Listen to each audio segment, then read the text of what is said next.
Chartan English Senior, May 1989. Start. Ladies and gentlemen, I have great pleasure in taking part in the seminar on planning and to say a few words on this occasion. During the last 2 days, I have been listening to the valuable speeches made by a number of persons in different walks of life.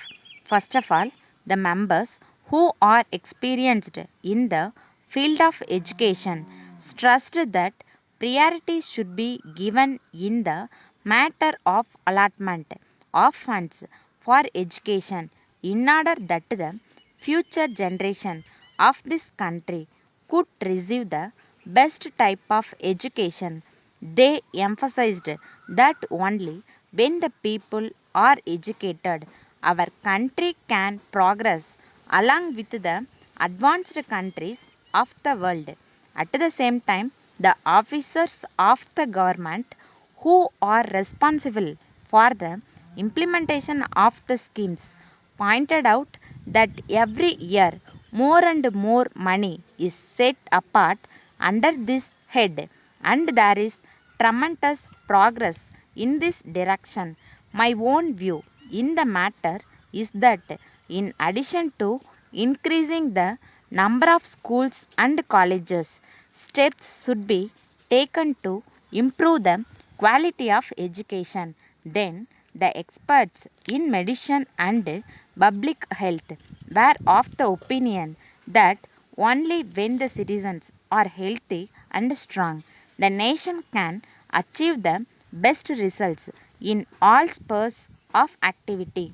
Therefore, they wanted that priority should be given to improve the health of the people and suggested a number of steps in this regard. While I am in general agreement with the views expressed by them on this subject, I would like to appeal to the government and the local bodies to take preventive steps to control the diseases.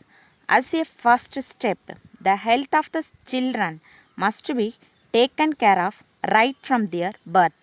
Apart from this, the panchayats and municipalities should take necessary action to keep the streets clean and prevent the stagnation of drainage water near the residences in the interest of public health. In addition to this, care should be taken to see that pure drinking water is made available to the public not only in the cities and towns but also in the villages. It should be remembered that a number of diseases are caused on account of impure drinking water. I request the government and the local bodies to pay special attention to the water supply and drainage facilities so that the large sums of money spent on medicines for the treatment of diseases can be saved. Here, I wish to stress that the main sources of water supply, such as wells, tanks, and rivers, should be free from pollution. Most of the members pointed out that while planning, we should give primary importance to the basic requirements of the people, such as food, clothing, and housing, though other items are also important. It was mentioned that there has been good progress in the matter of food production on account of the construction of a number of dams and other facilities provided by the government and the cooperative societies. However, it is not sufficient to meet the full requirements of the growing population.